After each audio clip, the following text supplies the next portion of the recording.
Shalom, anak-anak yang Oma cintai, anak-anak yang cantik dan ganteng-ganteng. Oma senang sekali pada pagi ini Oma bisa bercerita buat anak-anak yang Oma kasihi, yang Oma sayangi.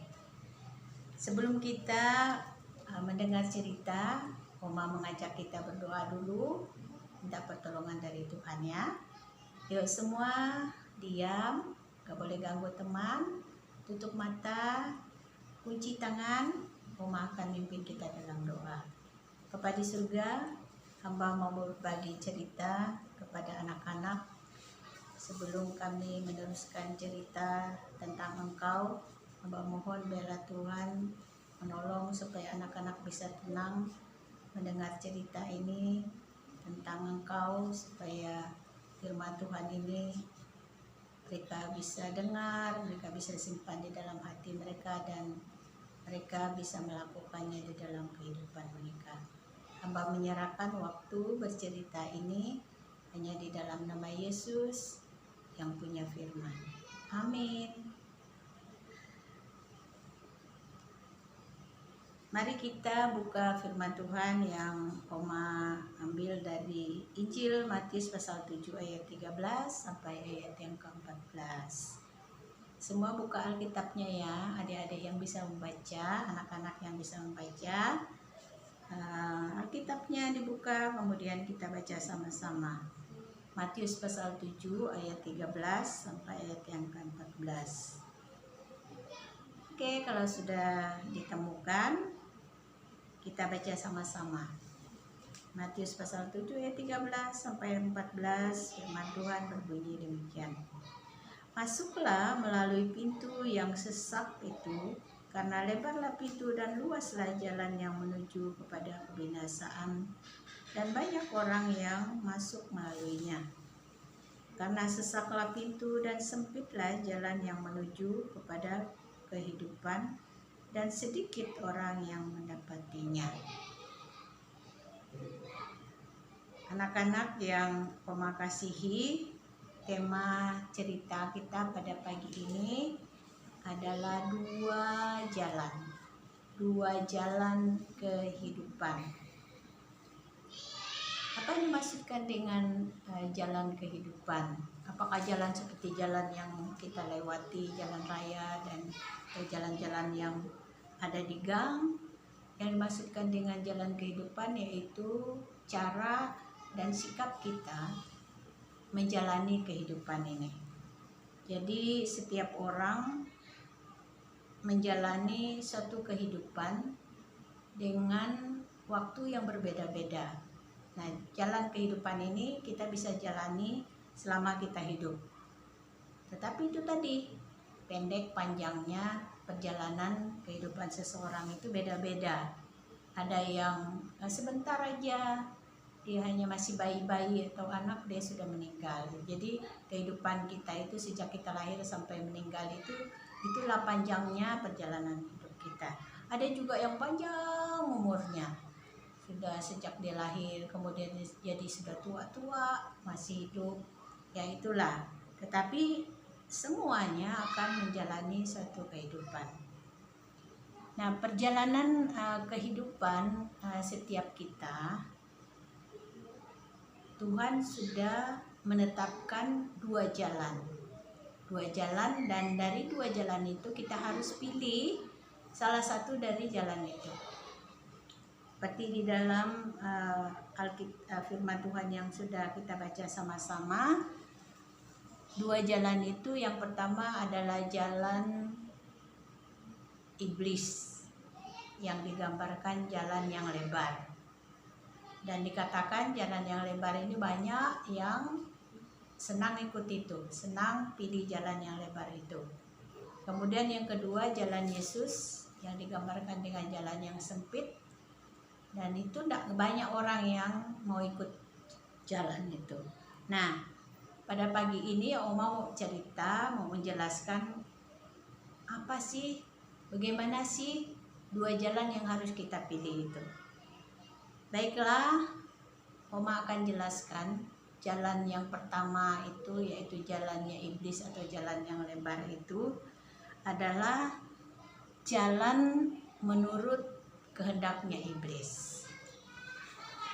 Gampang, kita boleh melakukan kejahatan, tidak dilarang berbuat dosa. Jadi boleh melawan orang tua, boleh kita berkelahi, boleh kita mencuri, boleh juga kita merokok, boleh juga ngelem, ya apa semua kejahatan itu boleh, tidak dilarang. Iblis itu seolah-olah dia tidak marah untuk segala hal. Jadi kita bebas hidup di sana. Anak-anak yang mau memilih jalan iblis itu suka-sukanya dia mau main sepanjang hari, tidak taat pada orang tua. Nah, iblis tidak marah, dia suka. Ya itulah jalannya iblis. Dan orang di dunia ini banyak yang pilih itu karena nggak banyak yang dilarang-larang. Bebas mereka hidup sesuai dengan keinginan mereka. Jadi kalau mereka jelek-jelekin atau pukul teman, itu juga iblis tidak marah. Tetapi walaupun itu menyenangkan bagi orang yang menjalani jalan iblis itu, kita lihat kemana iblis membawa orang yang mengikuti jalannya. Dalam firman Tuhan tadi dikatakan jalan iblis itu jelas sekali, tujuannya adalah kebinasaan. Atau pada ujung perjalanan hidup kita akan mati selama-lamanya. Itu artinya kita terpisah dari Tuhan. Kalau kita terpisah dari Tuhan, itu artinya kita tidak bisa masuk surga. Itulah ujung perjalanannya iblis. Nah, anak-anak mau pilih yang mana?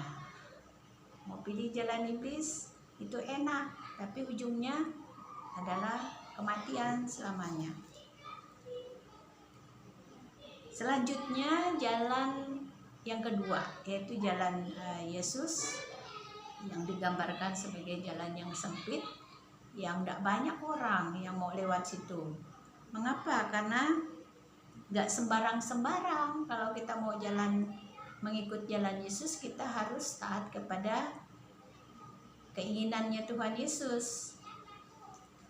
Gak boleh kita berbuat dosa terus-menerus kalau kita mau pilih jalan Yesus. Yesus mau kita semua yang memilih jalannya supaya taat kepada kehendak Tuhan. Kebalikan tadi dari jalan yang pertama, kita diminta supaya kita menyembah Tuhan, percaya kepada Tuhan Yesus. Kita diminta rajin berdoa, memuji Tuhan, memberi persembahan. Kita harus berbuat baik kepada sesama, tidak boleh merugikan orang lain, mencuri, berbohong, itu kan merugikan teman, melawan orang tua. Itu adalah sesuatu yang dilarang oleh Tuhan. Dikatakan taatilah orang tuamu di dalam Tuhan. Jadi nggak boleh ngamuk-ngamuk sama orang tua. Kalau orang tua larang sesuatu, itu tidak boleh kita melawan orang tua atau menyakiti hati orang tua. Kita juga kalau bantu orang tua nggak boleh ngomel-ngomel, harus dengan sukacita. Tuhan Yesus tidak mau kalau kita bekerja dengan ngomel-ngomel, marah-marah, bersungut-sungut. Nah, walaupun jalan ini banyak orang yang tidak suka ikut itu karena banyak peraturan-peraturan, banyak yang harus kita taati, tetapi kita lihat kemana Yesus membawa orang-orang yang memilih jalannya. Pada ayat yang ke-14, karena sesaklah pintu dan sempitlah jalan yang menuju kepada kehidupan, dan sedikit orang yang mendapatinya. Ya, jelas sekali di sini kalau kita memilih jalan Yesus, kita akan memperoleh hidup selama-lamanya bersama dengan Tuhan. Itu artinya kita akan masuk surga bersama-sama dengan Tuhan. Nah, inilah dua jalan kehidupan yang harus kita pilih. Gak boleh kita menjalaninya dua-dua, harus pilih salah satu. Kalau kita pilih jalan iblis, berarti itu artinya kita tidak pilih jalan Yesus. Sebaliknya, kalau kita pilih jalan Yesus, berarti kita harus tinggalkan jalannya iblis. Jadi anak-anak, Oma harus pilih yang mana? Jalan yang lebar, awalnya tuh enak-enak, apa aja kita bisa lakukan, tetapi pada akhirnya binasa, mati selama-lamanya. Yang kedua, jalan Yesus, memang kita nggak boleh hidup sembarang-sembarang, maunya kita melakukan dosa dan sebagainya. Kalau kita taat kepada perintah Tuhan, percaya kepada Tuhan Yesus, pada akhirnya kita akan hidup senang bersama dengan Tuhan, sukacita, tidak ada penderitaan di sana, tidak ada sakit penyakit. Nah, yang mana yang kita harus pilih?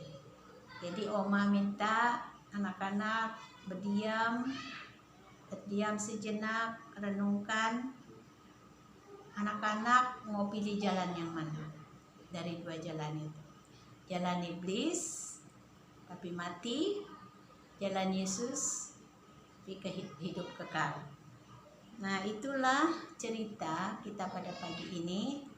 Jadi Oma sangat mengasihi anak-anak seperti Yesus mengasihi anak-anak juga.